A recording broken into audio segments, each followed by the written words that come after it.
Bonjour, je suis Hakim L'Alam et je vous propose ma chronique du jeudi 23 novembre 2023.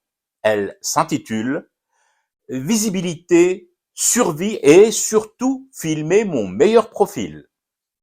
Oh, je ne dis pas que la pratique n'existe pas ailleurs. Bien sûr qu'elle existe.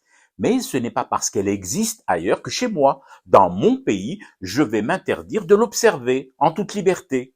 D'autant plus que la voir ainsi se répéter d'année en année me surprend toujours et encore aujourd'hui à sourire de lassitude amusée.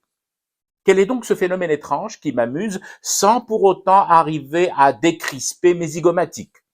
Je note, sur mon calepin, une croissance subite, rapide et surtout quantitativement énorme des visites ministérielles sur le terrain. Une flambée, une épidémie qui m'oblige, moi qui suis chroniquement sujet aux infections, fragile du système immunitaire, fragile du système tout court, pour tout vous dire, à vite établir des mesures barrières, à faire quelques pas en arrière pour mieux observer ce déchaînement de randonnées ministérielles au pas de charge.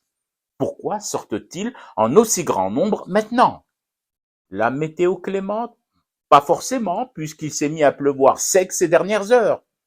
Les avertissements fermes lancés par Gigi en Conseil des ministres à se rapprocher plus des citoyens et à éviter de promettre des trucs que l'on n'est pas en mesure de faire? Pas forcément là aussi, puisque le président avertit ses différents exécutifs de la même manière, parfois avec plus de véhémence, depuis qu'il a pris ses quartiers à El Moradia, pour dire que les recadrages ne datent pas d'aujourd'hui, encore moins d'hier.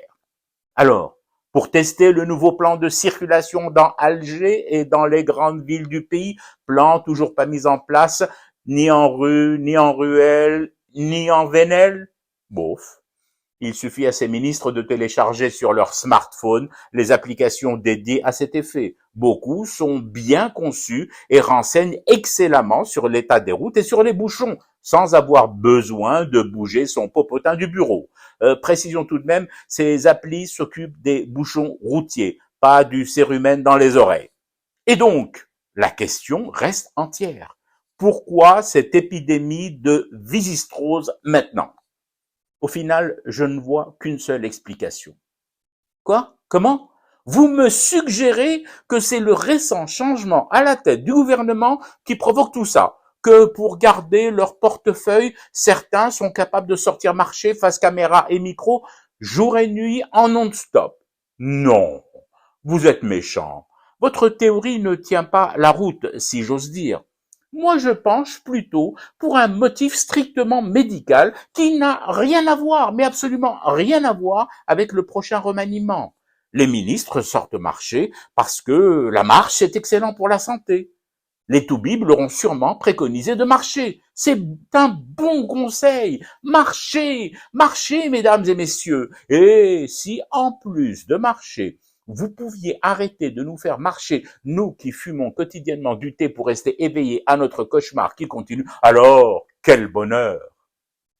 C'était Hakim Na'alam, je vous retrouve samedi pour une autre chronique et une autre façon de dire son amour pour l'Algérie.